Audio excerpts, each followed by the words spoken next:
Hey everybody, thank you for listening to Filling in the Gaps. Be sure to check us out on our social media pages at Filling in the Gaps. From there you can get updates on show releases and anything special we may be doing. Sit back and enjoy the show. Should be a lot of fun.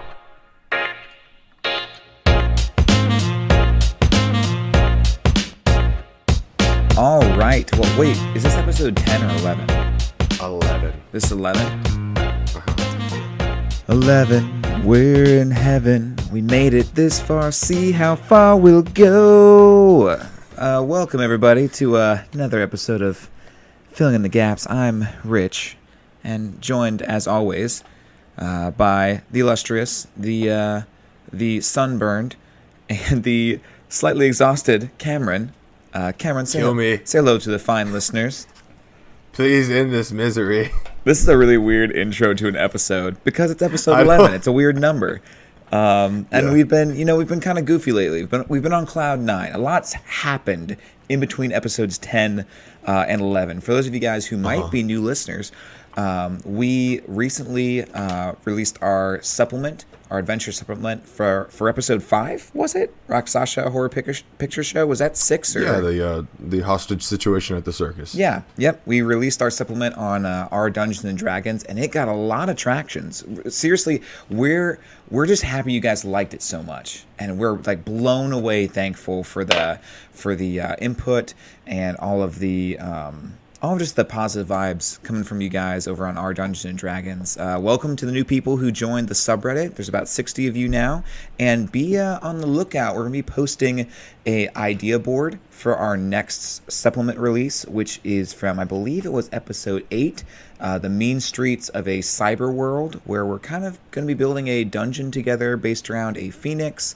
If you want to be a part of that building process, we'd love for you guys to re-listen to the episode or just to share on our upcoming Reddit post what you think should be in that supplement. But yeah, also specifically wanted to call out a few people. And then Cam's got a very exciting announcement. Vactorum, we found out the other day that Molly isn't our only listener from across the pond. Vactorum, like the MVP, you've been listening from across the pond the entire time over in UK. So, dude, shout out to you. That's awesome. Didn't know you were over there. Also, love the fact that so many people from the UK listen. Like, that's awesome. Also, wanted to shout out some people who have been putting up with my D&D shenanigans for a long time. Ned and Austin and Isaac and Ty, you guys, they were in my original D&D group. They're just true friends, best friends, like seriously for life. Love you guys. Thanks for all the support. Thanks for listening. And we got to get the group back together, man. I miss playing with you guys. Get the groom back together. Yeah. The boys are back in town. The boys are back in town. And there's our song for the day. But Cam, you had an exciting announcement for all the folks. Why don't you take it away? Yeah. I'm gonna cold read this. I don't usually do ads, guys. We're getting so amazing at this podcasting thing that we're doing ads now. Let me try that again. We're sponsored by Spam this week, Rich.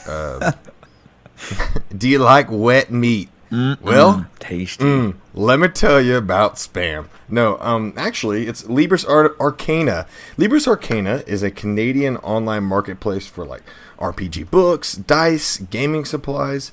One of their most popular items, however, is this dice set subscription. On a monthly or quarterly basis, Libris Arcana can send you dice. The monthly subscription will be coming in at just under $12 a month. It will provide you a complete 7 dice set with 3 random bonus dice to add on top of that. The quarterly subscription, coming in at just under $16 every quarter, will net you roughly 3 complete 7 dice sets as well. Filling in the Gap listeners can receive 25% off of their first month or quarterly subscription by using the promo code FITG, FITG. If you love dice and you want to collect them all, this is for you. This is far and away the most economical way to do it. Libris Arcana, that's the way we roll. I added that last tagline. Ooh, that's the way we roll? Definitely. Ooh, yeah, they I definitely like that. don't have that tagline. But I was like, you know what? That's good. If I was that company, I would tell people about my company, and then I would sort of do like a Triple H crotch chop, like X, Degeneration X, like boom. This is how we and then say, that's how I roll. Oh, yeah. Dude, I like that. So I also have to shout these guys out. One, I just love random dice. Like, I like picking out specific sets, but I've always been a huge fan of like the random dice that you might just get out of like a random pound of dice. But also these guys, their whole thing with the random like D&D supplement every month, like you're essentially like getting a random D&D supplement. It could be like from 3.5, from older, it could be newer. Yeah. And I fell in love with that. I was like, oh my gosh, I think we'd have some fans out there who would love the idea of just every month getting some kind of either really old and archaic and nostalgic or really like new and modern D&D supplement mailed right to your door for like a pretty affordable price. I'm not saying that because they're sponsoring us, but I am saying that because they're sponsoring us. Like, but it's a great service, and like if you guys are listening out there, thank you so much for sponsoring. If you guys use that code, that'd be awesome. And also, I think because of their sponsor, Cam, we talked about doing a giveaway of a dice set. Oh, we did. Yeah, I almost forgot about look this. At that. Look at that. You know what? The rest of the podcast is gonna be in a high pitched voice. Hey, everybody, shall we roll? That's like oh my gosh, like if that's like Mickey Mouse nightmare. Yeah, I was gonna do. It's been such a long day that the thought of attempts at voices right now is killing me. I'm not even gonna try it. But to piggyback on what you said there, yes, we will be doing a giveaway. I believe it's either we'll be doing some type of giveaway. I don't have the exact details on it, but once we reach 25 iTunes reviews, that's when we were planning on doing. I felt like that's a pretty good metric in terms of just helping us sort of continue to grow the podcast. Obviously, y'all have done a fantastic job of sharing and liking and uploading and all the different things like that. And just the fact that we've had a chance to just talk with y'all on a consistent basis has been an absolute blast. I know this is totally ad lib, but I'd love to do maybe a dice set from our sponsors, and then maybe a little cartoony picture. I'll draw them a little cartoony picture, like specialized for them. Yeah. And I'll buy them a gun. I'll buy them an actual handgun as well. Texas. So advantages. Yeah, it'll smell like gasoline and fist fights. So, but no, at Bears Driving, also doing that post on the subreddit and creating the discussion thread for the last episode. That was amazing and badass, and that blew me away. So it was a really, really cool experience. It's been a wild week, and we want everybody that's listening right now to understand that we love doing this immensely, and it's a blast, and we love creating characters like Cali Girl Wizard and these stories that we get to make. So thank you, I guess, is the best thing I could say for this whole week. That's what's inspired me in a lot of ways. You know? That's the best way of summarizing the past few days. It's just like, wow, thank you guys so much. Yeah, it's been an absolute whirlwind. I can tell you that much. I can absolutely tell you that much. Hey, Rich, I got a question for you. Oh, yeah. Cam, yeah, what's up? Shall we roll? Oh, let's do it. I don't know. I'm getting excited. That was just something. Yeah, I did made noises. Man, I am delirious. I am doing themes this week. You are doing scenarios. Awesome. You like how succinct that was? I was right to the point. It was really good. Now, for those of you who might be new to the episode, Filling in the Gaps is built around the idea of simply brainstorming. So every week, Cam and I take a random theme and a random scenario about to be pulled off of these two D20 lists and mash them together. I cannot talk very well, but we mash them together into a easy-to-use encounter that you can use during your next game night. Matt Covell, someone who Cam and I both admire as a DM and as a storyteller, has said that sometimes a good DM doesn't need, even sometimes just a regular DM, even sometimes just a new DM, doesn't need a whole book to run a session. They just need a spark, an idea that they can fall in love with and run with. And we hope that over the next 40 to 50 minutes, you get some kind of spark that will help you feel inspired for your next game night. So, Cam, I've got my D20, and I am ready to go. My D20, by the way, just to let you know before you roll, has the it feels like it has the mass of like a dying star. It's the heaviest D20 I've ever used. Oh wow! So what kind of dice are you rolling? It's legitimately a metal dice that was bought for me by my best friend, and I'm going to be his best man, and he got me a gift. That's awesome. Yeah, it's really nice. All right, well, let's hear this thing. Let's go. All right. And I rolled an 8 on my end. Okay. And I rolled a 15. So the theme is a stadium. And dude, both of these are by the same, were recommended by the same guy, Bro Diesel. Yeah. Bro, this episode brought to you by not only our sponsor, but also Bro Diesel. Bro Diesel. When you need a bro who runs on diesel. Bro Diesel. So our episode today is a feeling of you being hunted hunting while in space. Oh, so not in space. No, not in space. Not in space. A stadium. In a stadium, I misread. Ooh, I know. Ooh, hunted or hunting in a stadium. In a stadium. That's even better. Okay, so I know. I do actually like the idea of that a lot. Okay, for Cam, sure. initial thoughts. Being hunted in a stadium. What's in your mind right now? Massive sporting event of Okay. some sort that consists of a lot of different elements.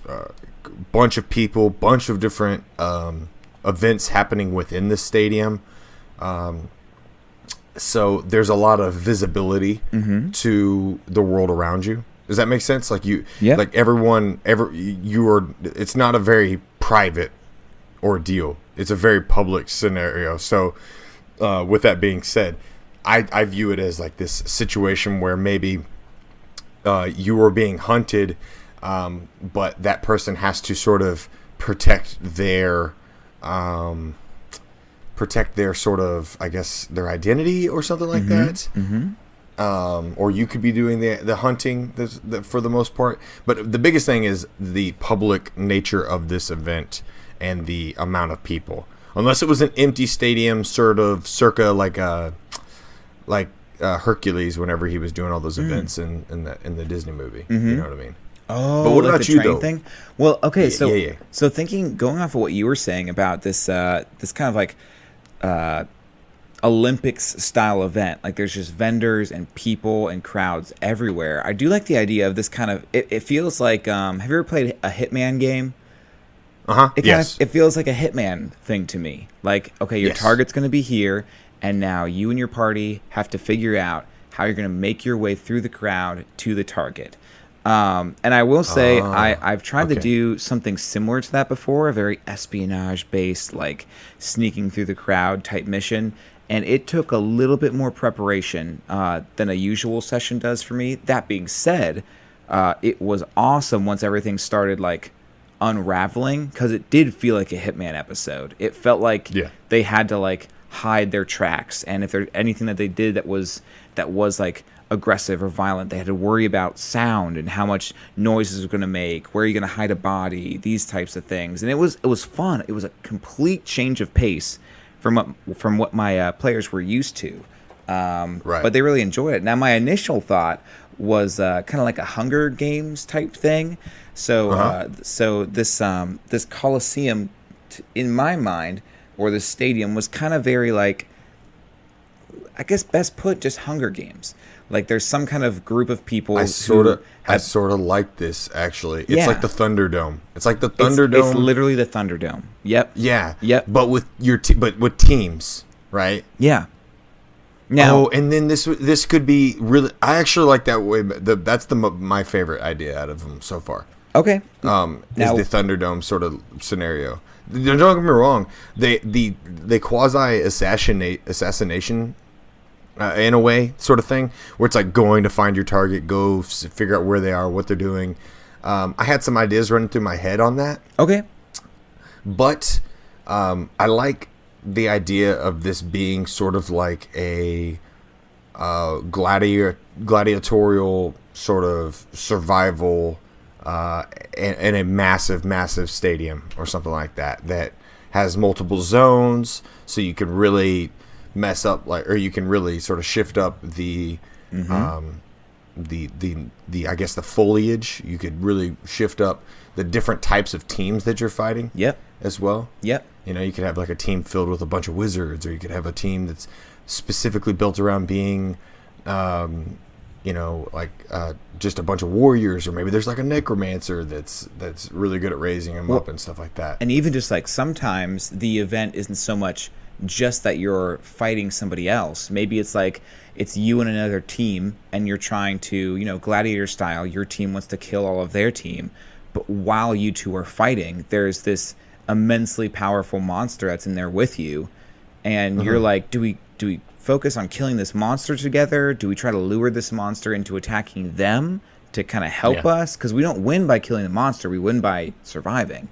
Now, I think though that we could still do an assassination type thing with this Colosseum thing if we think about, and we haven't done this for a while, because I think in our episodes we've been very brainstormy lately, so it's kind of going back to our roots. But thinking with the end scene in mind, what if the end goal was to assassinate some kind of public figure, maybe even the person who owns this Colosseum, but the only way of really getting close to them is by, whether it's being captured by as a slave or entering this Colosseum, is by winning. Someone's got you that way in, and even once that happens, it's not like you kill them, you kill them, you win, yay. Once you kill this person who owns the stadium, like now you have to get out, and there's still all these bloodthirsty people and guards and this huge facility that you have to make your way out of. I don't know. What are your thoughts? I like that. It's sort of, so if we're thinking of, I guess, more or less inspiration, the Hunger Games comes to mind, Hitman comes to mind, Thor Ragnarok comes to mind. Ooh. I know you probably haven't seen Thor Ragnarok. I have not seen Thor. Yeah. I has not seen it. Well, some people do good things with their lives, and some people waste away completely disappointing their co-host on podcast. That's me. So I'm sorry. Yeah. There's specifically those two types of individuals in the world. Now, one thing, and that's it. One thing that's kind of in my head too, and I don't know why it's in my head because I haven't seen this movie, the new one, is Jurassic Park or like Jurassic World. Okay. I don't know. I'm interested to see where this one's going. Just because, I don't know, in my mind, I picture this like arena, not being like in the middle of a desert or like even in the middle of a city. I picture that this is it's one of those establishments where like the wealthiest of the wealthy go, and to get there, it has to be maintained outside of like any realm of jurisdiction. So this thing is like surrounded by a jungle, and that could even be part of the escape of like the hunting and the hunted. Shoot, you could even work your way through this whole Coliseum Stadium fight thing to assassinate this guy, and then have to escape into the jungle, as now all of these gladiators are tracking you through the jungle. So you go from being the hunter to then being the hunted. Boom! As you make your way back to the extraction point or whatever. God, man, you legitimately just like alley-oop dunked that and shacked me. Like, I don't know if you remember Shaq when he would dunk and he'd just sort of throw his legs up and just get all up in people's business. It's exactly what you just did, and I loved it. Every second of it. It was incredible. Yes, that's okay. I love the idea of the hunters becoming the hunted, and then all the while sprinkling in these sort of scenarios that prompt the player forward, in the sense of the go kill the person that, or go remove the person that or thing that's putting this event on as a form of entertainment, so that you can survive. Now, how do you get your players here to this point? That's a good question. I mean, is there a giant prize? What's the always? Ooh. Well, I think if we're doing the whole hunted thing, I think some hooks that come to mind is maybe you do this whole assassination thing, and with that being the case, it could be that maybe some arch nemesis of one of your party members, someone from their past or someone they ran into before, is competing. Okay. And this is like if we can get into this competition, like there's no judgment for me killing this guy. So it could be like a revenge type thing. It could be someone contacts you because, there's this evil organization that's putting on this game and we need to hire you to go and to kill the guy who's in charge. Or it could just be that there's a huge prize. And maybe it's not that they assassinate the guy in charge. Maybe it's very Jurassic Park-esque. Like you're just there competing and then all of a sudden things start going wrong and these creatures start getting out. And then it very much is Jurassic Park. You're in this huge coliseum. You're surrounded by a jungle. You're trying to make your way out as these huge monsters, which D&D has a plethora of, are now trying to track you down. I don't know. What about you? What are some hooks you think of? Honestly, you could even use actual dinosaurs. D&D has plenty of dinosaurs now. I'm trying to find the page of them right here. Okay, cool. I found the page. Looks at for dinosaur, you were already heading that direction? Oh, yeah. I found the page for dinosaurs and the monster manual. Hey, Rich, me and you, we're on the same wavelength, man. Really appreciate you sometimes, you know? I know. You just get me. So I appreciate we're on the same wavelength, man. But it looks like the challenge rating for most of these dinosaurs that I see are challenge rating 2, 3, 2. Oh, Tyrannosaurus Rex is 8. Triceratops is 5. So there's a good mix. This could be something. And you could run this. So that means you could run this as a relatively early campaign. Yeah, and have the Tyrannosaurus Rex be terrifying, which I think, in my mind, if you're being hunted by a T-Rex, think Jurassic Park. You're in this huge open coliseum, and you're ducking past trees as it's just smashing through, chasing you, and then you duck into a little awning or something, and it's still out there, but you've bought yourself a little bit of time. That's a good feeling. I don't mean to hammer this into the ground, but this would be the third episode that I feel like would fit the Brunswick Archipelago. So right. We're just building our world around the Brunswick Archipelago. Yeah. For those it's actually really been a cool little thing that's happened organically. Is that there's we have these. All three of these different sort of scenarios happening within this small little world that we've created in the Brunswick Archipelago. I got maybe not a world, but I guess area or zone. And all three of them can be happening, or they can happen within the same world. It's just that's going to be a lot of fun to really put a lot more work into. I just thought about that because I was like, man, this is another perfect scenario considering we're using the jungle and all that kind of stuff as well. Oh yeah. I really dig that. So let's think about this then. So as we have the hook to get the players in there, then let's do some step by step, right? Or is there going to be sort of event based where it's the first event is fighting this other group of enemies with a monster present?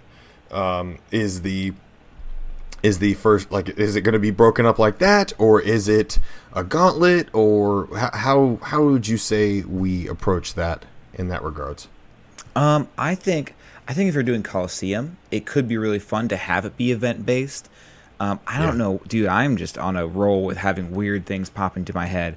But I know the feeling. Yeah, I know the feeling. Yeah, I'm thinking back to the original series of Pokemon when it was on TV. And there's all this build up to the Indigo Plateau, to when Ash is in the Elite Four and I forget what it was called, but in the tournament to determine who faces off against the Elite Four, and he's there and he's competing. And what made those episodes great was there were these crazy epic fight scenes, but then there was the drama in between, the back talk between the gladiators, even the espionage and the sabotage. Yeah. Yeah, exactly. And that's what I was thinking, if we went event-based, it sort of has that locker room moment after you get done, where you go back and you see maybe the other group that is the boastful, very, flamboyant group, and they're like, it seems like you barely made it out alive. We didn't have a very hard time at all, did we? Oh, you have to have that. There has to be, because immediately your players are like, I hate that guy. I hate that guy and everything about him. It's the equivalent of the Mighty Ducks Swedish team or whatever Yep. that team was in the Mighty Ducks, essentially. But yeah, you could have that. You could have the helpful, sort of like weaponsmith that's been working there for a long time that sort of gets treated poorly by a bunch of people. I mean, obviously, if you show the weaponsmith being treated poorly by other people, your players could very well be like, yeah, that guy can go to hell. Yep. Well, so think about this too. Like, what if this, going back to the idea of like this, bouncing off the whole Pokemon idea, what if this wasn't like a Coliseum full of just people watching? Like, hey, I paid my ticket, but, I'm just some nobody. What if this whole Coliseum thing, taking place outside of the watchful eye of any certain power, or, I don't know, depending on your world, maybe it is. Maybe this is a sanctioned thing. But what if this is something that, like, everyone in the crowd is like an adventurer, is a fighter, it is a wizard. This whole entire thing happens once every so many years. And it literally is kind of like this Pokemon League type thing. Like you see how far you can go. And most people, treat these fights as I'm not going to kill you. I'm just going to knock you unconscious. And then it's like, okay, cool. Like that was a good fight. But there is that group of people who are competing and who don't care, and they will kill you. And that's kind of like that risk that you take. Yeah, and I like the idea of that, because at the same time, you can be ambiguous with your rule set, because this is purely to make money, right? So you have a lot of bettors, you've got betting lines, and you've got all these different things. Yep. You've got power rankings and all that kind of stuff as well, but you've also got these morally ambiguous people that are just like, you know what? I don't care if I kill you. And what's going to happen? Do my job. Is that once everything starts breaking down and all the creatures getting loose and everything's going crazy, like you're going to end up in that scenario where you're with that group of people that you hate, and there's that party dilemma of like, do we work together to escape? Do we use this opportunity? I had to that take thought them out? Earlier. Yeah, Dude, I definitely had thought about that We're on earlier. the I was same like, wavelength. yeah, we are slowly but surely becoming one human being. Exactly, it's happening. Yeah, I've been sending my DNA samples. Have you? You've been sending them off to the lab? Yep. Okay. Super. What would his name be? Richmarin? Ram. Cram. Yep. Cram. Oh, that would be his name. Yeah, 100% would be his name. Hello. That's so good. good. Wait, and let me do his voice. It's got to be something badass. Hey, what's up? It's me, Cram. I'm a badass. That's it. That's perfect. It's like, I wish I sounded like that, man. If I sounded like that, my wife would be like, hey, I'm going to stay with my mom for the rest of my life and not ever be with you, or any human for that matter, because you failed me. Oh. So what about, well, then Cram would show up, don't feel so bad, because Cram would show up and... True. He'd be there for us. Yeah. And he'd be like... Or we'd be there hello, for it's us. me, Cram 1.0. He's also a robot as well. Of course, because it only makes sense. But what are some things that we start to do? So what do we do to start filling in some of these events? What are some things that happen? Was that what you were about to ask? Yeah, actually, it was that. I was there was a few questions that I had in my head. One of them was, okay, so the events, I think about old school Coliseums back in the day. I used to read those books in the library that would sort of take like a pie. It would be like cutting open a pie and removing a chunk of it and then looking at the inside of the pie. They would do that to old buildings or boats and stuff like that inside these books. They were big and they were white? Were they white? Yeah. Oh, I know those books, dude. I know those books. And they would... The way he said I know those books makes it sound like the book that I'm looking at isn't the book I should be looking at in a library in a public setting. But I know those books.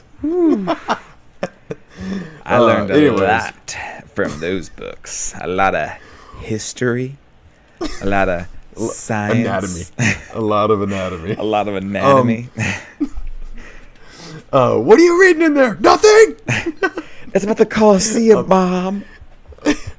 Speaking of, so the Colosseum is broken up and it shows how they've sort of created different levels. It was a sort of a structural wonder in a lot of ways on how they did this, because they actually had areas where they could actually completely flood the entire interior of the actual Coliseum itself, and it could become that they would stage like fake naval battles within the Coliseum. What? Yeah, We've got to do that. They utilized like intricate aqueducts and stuff like that to actually introduce water into the Coliseum. So I thought that would be really cool to have sort of like a Leviathan be introduced into the waters, and essentially that's like, you know, the floor is lava except it's water, and there's a giant monster down there, and it's floating beneath as you're also like fighting off a multiple ships or something like that. I thought that was a pretty cool idea, dude. Yes. I thought of just a straight up, you know, go out, there's weapon racks everywhere, you know, you're sort of strapped for anything. You don't have any weapons on you at this time. It's sort of like a free for all, and you and two other teams go out, and essentially it's dodgeball in terms of the race towards the weapons, but when you get to the weapons, then you're trying to kill each other. What if for that too, if for the whole like weapon rack thing, what if there was like magically enchanted weapons that every round like transformed? And I know that there would be spellcasters who'd be like, well, I can just cast spells. And you could, unless you wanted to be like, no, this round it's just, you know, melee weapons. But, you know, one turn your paladin's using like a great hammer or a war hammer, and he's like, yes. And then the next turn he's using like some, you know, small dagger, and he's like, what the heck? But just to keep it, I don't know, interesting. It depends on depends on how like whimsical your party is, or how they're feeling, how gritty you want this session to be. I love that whole aqueduct thing, because like your players are not going to expect that. Like a whole we're having a ship battle here. Like what? Right. I want to tell you something. I wouldn't know the first thing about running ship combat. I don't know that at all.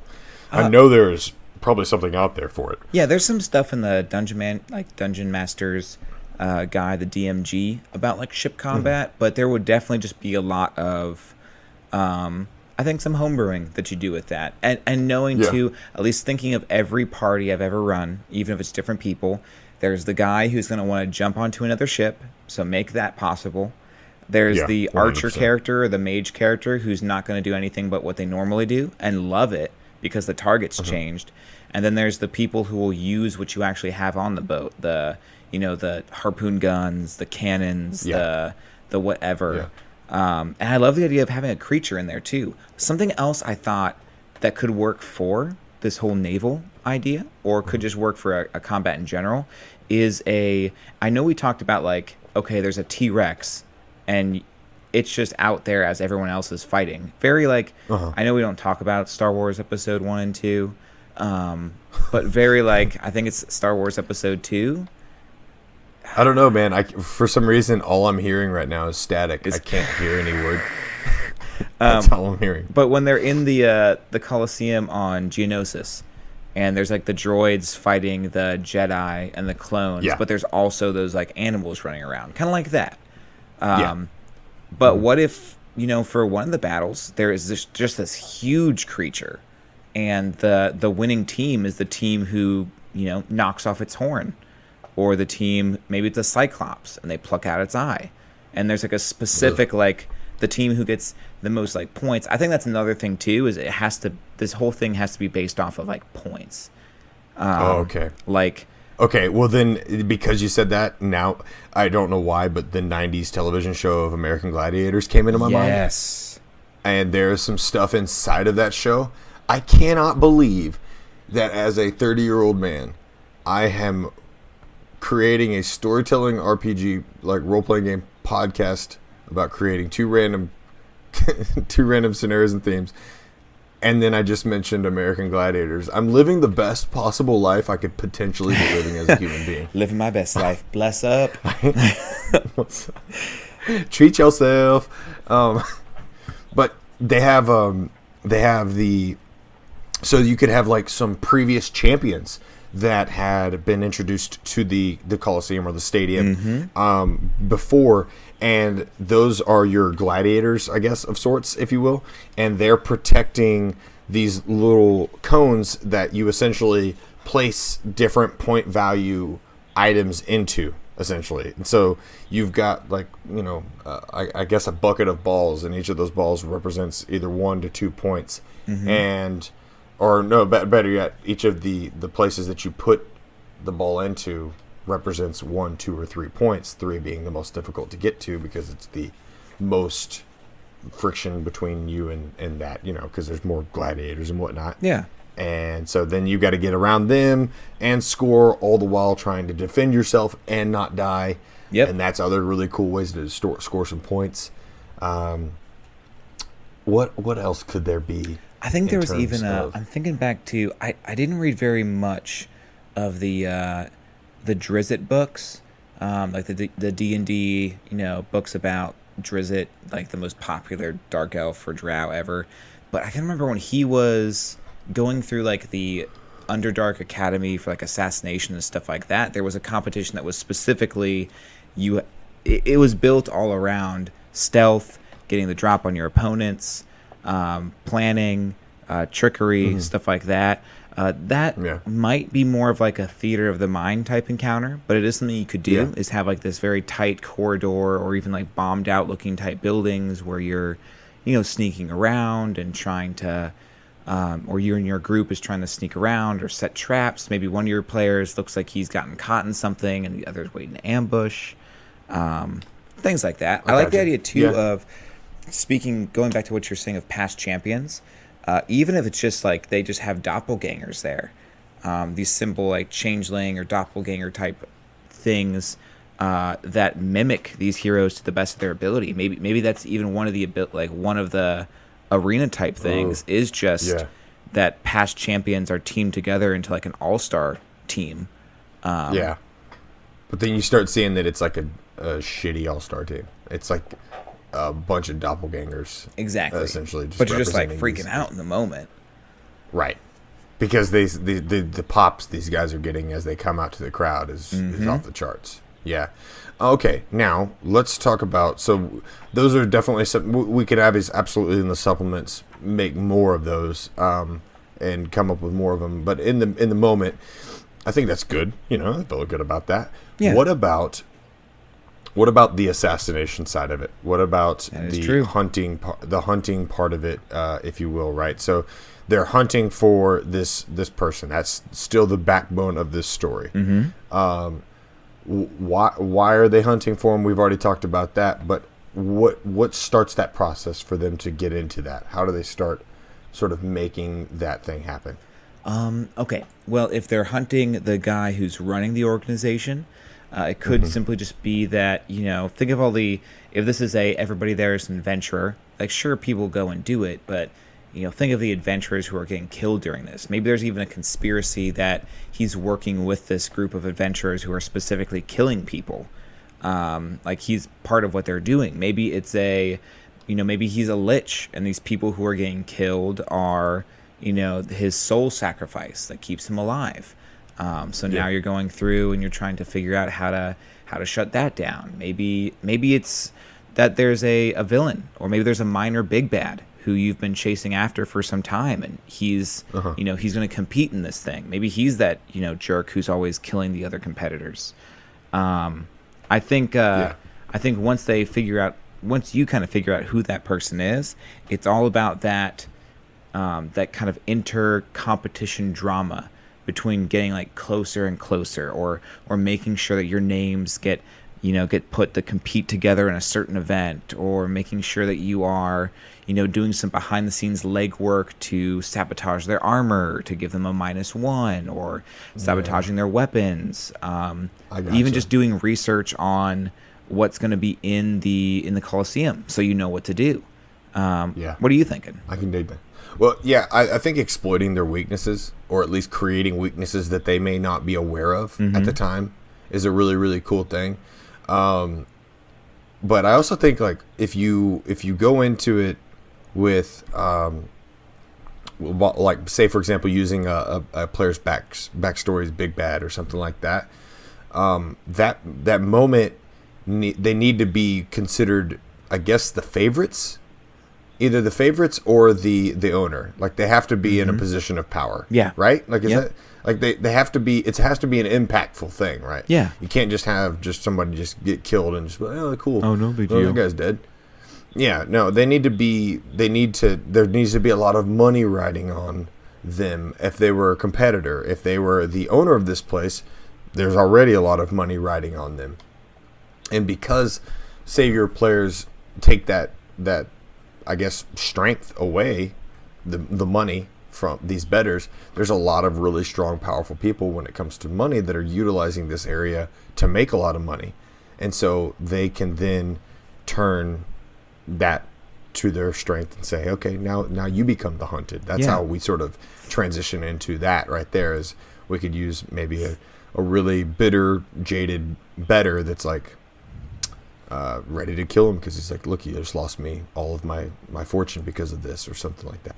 So I think another good way of transitioning, doing this whole hunter and hunted type thing, could be really going back to something we talked about in an earlier episode. I think it was episode 2, maybe even, is the idea between good railroading and bad railroading. I think a really cool moment could be that even right when they're being hired, you tell your party, hey, you're going to be assassinating this certain leader, political figure, whatever. And the best opening you're going to have is that during like the 4th competition, there's going to be this giant monster, a T-Rex or something, or whatever. And when that monster's out there, we're going to set you guys up. We're going to have an explosion happen, or a barrier go down, or something's going to happen that's going to create mayhem. And in that mayhem, it's your job to specifically take out that leader. That way you still have the whole, we're hunting, we're pushing our way through a crowd, we're sneaking around, we're taking down guards, while there's this huge T-Rex that's also hunting you down, or all of these creatures that are hunting you down, or even all these other competitors who are hunting you down in the midst of this. Right. And it creates that's a cool thing that happened there. Excuse me for bumping my mic, but oh, no worries. It was funny because it said hunted or hunting right in the scenario, yet we're capable. We found a way to fit both into this. Why not both? Into the exact same moment? Yeah, it's really awesome. Like that, I like the idea of that so much. So it's funny you said that about the railroading. Try the good and the bad railroading. Ironically, that happened during a train episode when we talked about that. Yes, it was literally the train episode. Yeah, I thought that was really funny, but. I think what I like is railroads that connect orbs. If you can picture this in your mind, it's like a long, skinny, and then a big circle, and then it fades back into. And so it's like it spits your players out into this place that they don't have to feel railroaded anymore. Exactly. And then as we transition the story, we get back into the little trail, and then we're back out in the big circle again. Yeah, it's you're really just railroading them to a cool moment. You're not saying this is how you have to assassinate this person. You're not saying this is how you have to wade your way through the crowd or fight these other people off. You still don't know exactly what they're going to do and what's going to happen. But you have let them know, hey, as part of you being hired, this is the moment everything is building towards. And you've kind of almost said this is our crescendo. This is our plan. This is where we're going. And you've said it without feeling like or seeming like a jerk. It's not like they're like. It's not like you've left it so open that they're trying to do something else. You've said, hey, this is the structure. This is the frame. This is when this moment's going to go off. And everything that they do can be preparing for that moment. I mean, shoot, they could be hiding weapons in between other rounds to make sure that they can get them when mayhem happens. The cool thing is it provides that foundation for them to do shit. Yep, exactly. Yeah. Yeah, that's the key right there. I like that a lot.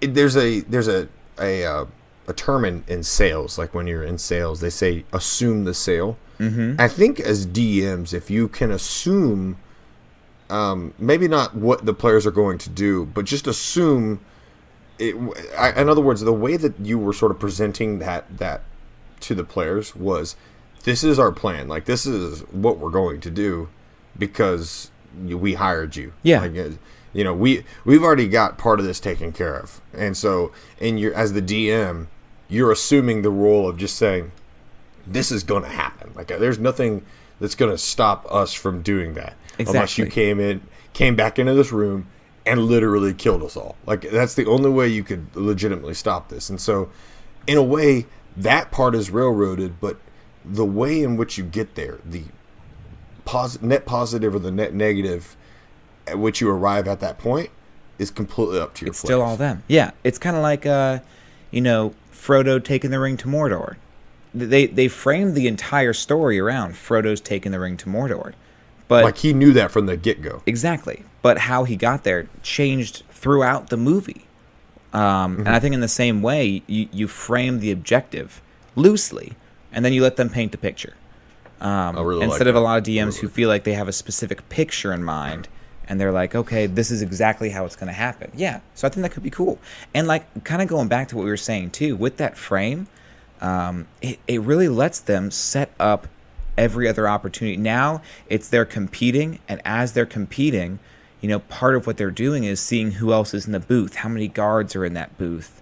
Now, in between the events, it's, okay, hey, we're going to watch this event, but we got to make sure that we can smuggle these weapons, or that we can maybe pay off a certain butler to make sure that this door is locked or unlocked, or even scout around to see if there's any air ducts or secret passages or escape routes. Or now everything is...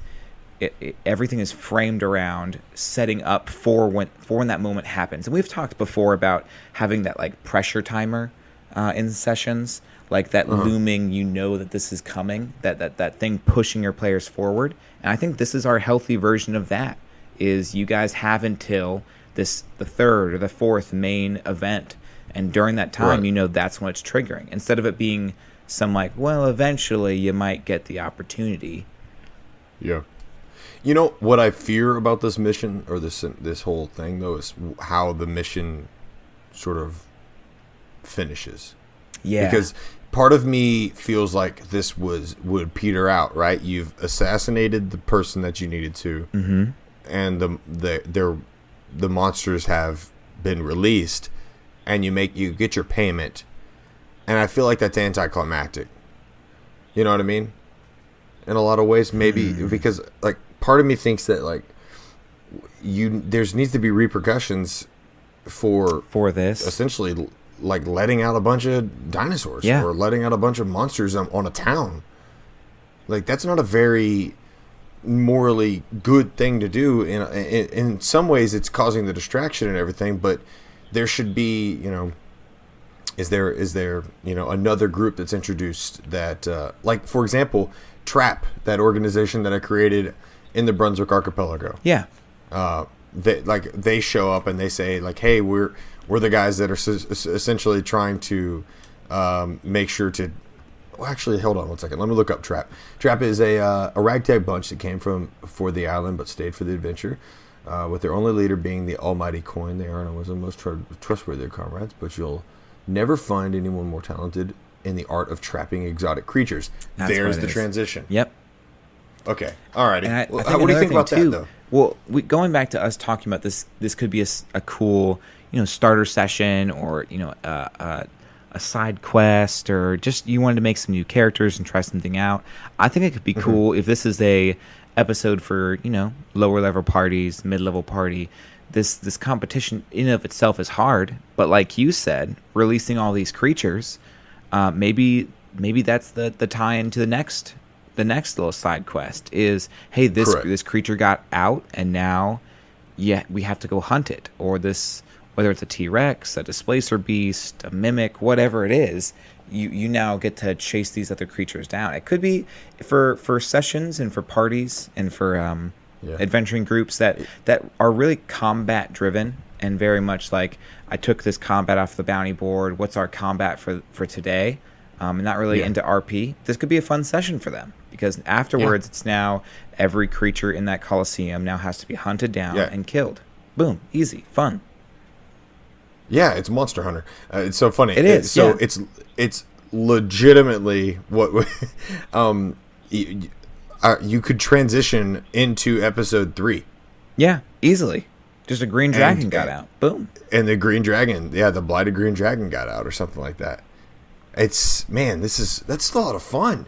That's a lot of fun. Mm-hmm. I love the tropical settings. I'm a big fan of the tropical settings because I think the green in your mind that sort of is very present. Yep. When you're thinking about it, it provides a good bit of energy to your players, I think, and it sets while they're playing. I think it also sets the backdrop for hunting and for hunted as well. That's why I like the idea of this whole Coliseum being in the jungle. Because when I think of a jungle, I mean, think of the movies that our culture has grown up with that are set in the jungle. The Predator, this idea of this invisible thing stalking you through the jungle.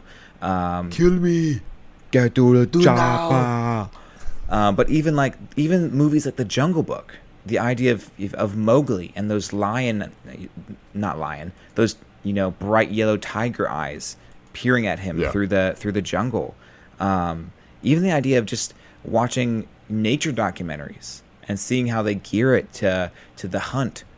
I think or Jurassic Park, always set in a jungle. There's this idea that when you're in this lush environment, it's you always got to be, you're either doing the hunting or you're the one being hunted. Being hunted. Yeah. And what's funny is they say that the mystery of the forest and why the forest has always been, and let's even we'll pile in rainforest into this, but the reason why it's always been sort of a source of interest for humans is because of, it's not necessarily the mystery of the forest itself, it's the mystery of what you don't know is in there. It's like, what is the forest hiding from you? Yep.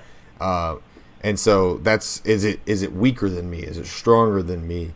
Those things become revealed through these types of storytelling, and I really enjoy that. But I also like the isolated nature of this one. Oh yeah. Because whereas in some of our stories they get out and they start to sort of travel and make their way across large portions of land, this one finds itself sort of firmly located in one specific plot, and I really enjoy that. Now, to explore that kind of thing. If I can throw this out too, and speaking of throwing out that shout out again to Ned and Ty and Austin and Isaac and all you guys, one of the very first sessions I ever ran for D&D was actually built around this scenario, and I completely forgot about it. So it was the very first session, level 1 players, and they woke up in a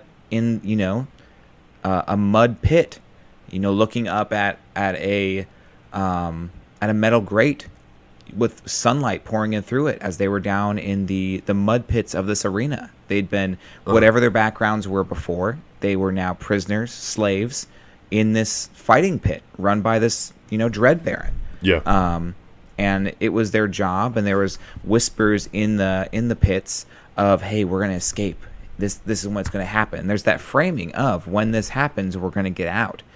And they started, sneaking over to the blacksmith's area and trying to figure out how they can get equipment. It wasn't as fantastical as, everything we've laid out, but it was a really great session because they weren't just there to fight. They were captured, they were there, but the whole time they were there, they were looking for slave revolt. They were looking for, how can we get out? What can we do to set up this escape? And it was so fun. So you could even do this on a smaller scale of, your players are captured by goblins, and there's someone else in there who's been planning this escape, and you're the perfect one to help them spring it and kill the goblin boss. It could be so many things depending on what your world looks like.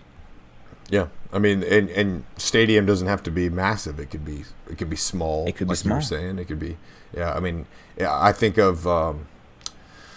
I can't remember the specific movie, but there's generally like this arena setting when it's sort of found in more remote areas in these fantastical movies and things like that. They're generally almost like cages of sorts, like giant cages that sit over an area, and the onlookers are crawled on top of the cage and sort of hanging through the cage and looking around and sort of, yelling and all that kind of stuff. Where the cage is more like, it's like dug into the ground, kind of. Correct. Yeah. Like a pit fight. Pretty much pit fight. The new PS4 game coming out, Pit Fight. This November. You actually don't. It's not. I'm sorry for this, but I thought most people would be excited for Pit Fight, but when they found out that it was just you pitting a bunch of pits against one another, and then having like a decision on which one you liked more. Exactly. It's they don't have as much fun. It was that. more of like a septic tank building game. It's like a septic tank sim almost. It was it's a septic tank simulator 2018. Mm-hmm. Not for everyone. So I think it's great. No, it's a niche market.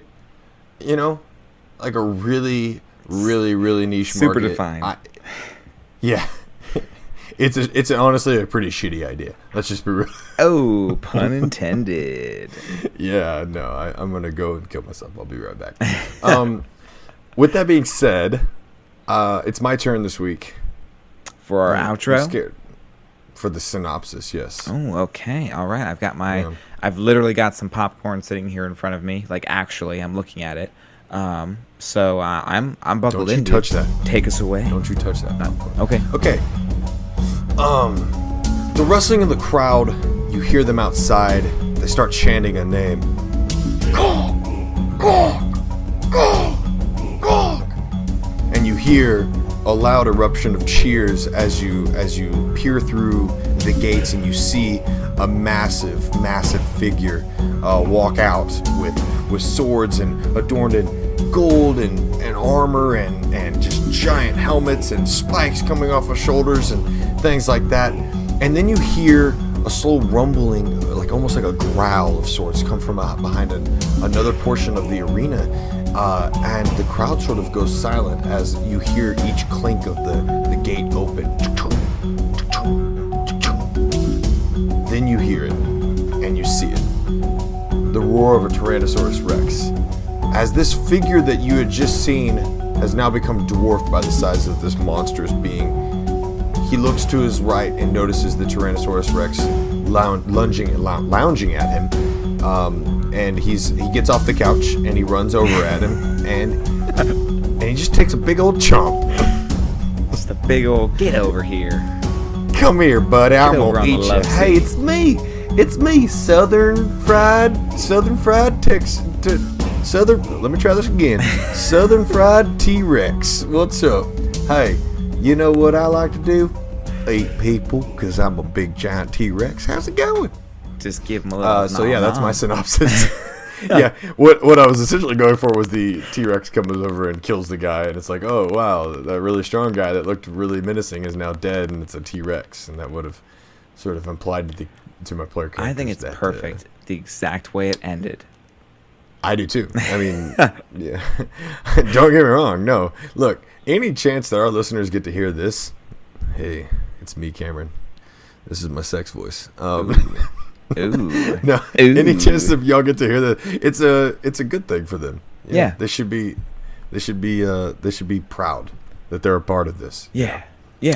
But no, that's about it. And so we have 2 new characters that we've created from this episode, which I'm really proud of. Mm-hmm. We have Cram and we have Southern Fried T-Rex. Boom. So both good. Yeah. As you can see, my grammar it's holding up.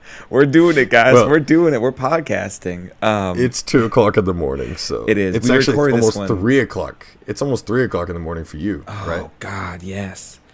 Guys, we recorded late. We recorded late today, but you're worth it. So if you guys, if it's your first time listening, or if you're not much into the whole social media scene, you can follow us on a few different platforms. Our Instagram has some different artsy-fartsy type things that I make and shoot out there to summarize our episodes. Cam runs our Twitter and is super active. Cam's like MVP for being active on our social media platforms. You can catch us on Reddit at filling in the gaps? Fill in with an N? Our subreddit is filling in the gaps with a G. Okay. But our Reddit page is actually filling in the gaps with an N with no G. So. That's right. You can catch us on Reddit. Mm-hmm. The community is awesome, and we'll be posting our idea board soon for the Mean Streets Sphinx Cyber World, and would love you guys' feedback. But that is the end of our episode. Hope you guys enjoyed it. Hope you got a spark, an idea, and if you did, we'd love to hear what it is. Seriously, we love hearing how you guys are using the ideas we came up with and actually running with them and flushing them out. So please contact us on social media. Leave a review on iTunes. And once we hit 25, we will be doing our giveaway for our first prize out of the people who have given us a review. That being said, this is our 11th episode of Filling in the Gaps. See you guys later. Hope you guys have fun at your next game night. And good night. Specifically good night because I'm tired. I'm sleepy.